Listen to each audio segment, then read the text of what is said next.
Hello everyone. In this video, we're going to simplify a rational expression. So we're given that a plus b equals 2c, or not 2c, and we're supposed to evaluate a over a minus c plus a over b minus c. We don't have any other information about the values of a, b, c. Obviously, you can make up some values, which would be one of the methods. But I'll be presenting at least two methods, and the third one could probably be replace a, b, c with some numbers. Anyways, so let's start with the first method. Since we were given that a plus b is equal to 2c, I'm going to write the 2c as c plus c. Why? Because I'm going to go ahead and subtract one of the c's from the a on the left-hand side and subtract the b from the c so that I can get an equation like this. A minus c is equal to c minus b. Obviously, that follows from here, doesn't it? Now, what am I going to do with this? Substitute. So we were given a over a minus c plus a over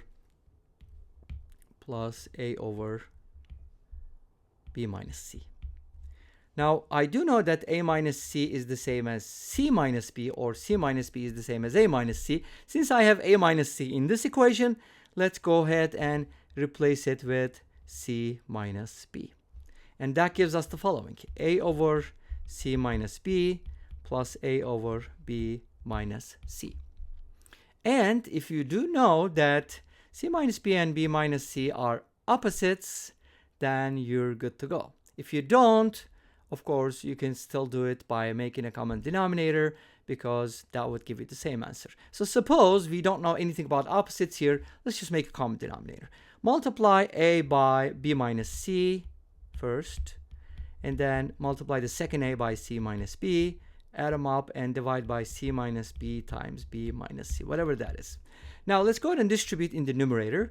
We get ab minus ac plus ac minus ab divided by something. It doesn't matter. We could call it denominator or just a big D as well. But guess what?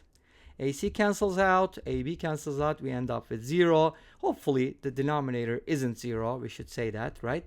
But this is equal to 0. Wow, interesting. So the answer is 0 then. Looks like it. Let's go ahead and take a look at the second method.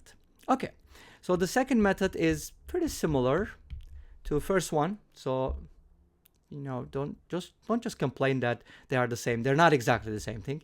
But here's how it works. I'm going to isolate a from here, because it would make sense if you could solve for one of the variables, right? Since we were given 3 variables and we don't really know much about them, let's go ahead and isolate one of the variables. And in this case, I chose a. Now, I'm going to go anywhere I see an a, I'm going to replace it with 2c minus b. Okay, let's do it. 2c minus b divided by 2c minus b, but I'm going to subtract the c from it, so that's going to be c minus b. And then 2c minus b again, but there's no a here, so I'm just going to write it as b minus c. And we end up with something similar. 2c minus b can be taken out, but I'll tell you, c minus b and b minus c are opposites because their sum is 0. Make sense? Okay, so that's why these two things are opposites.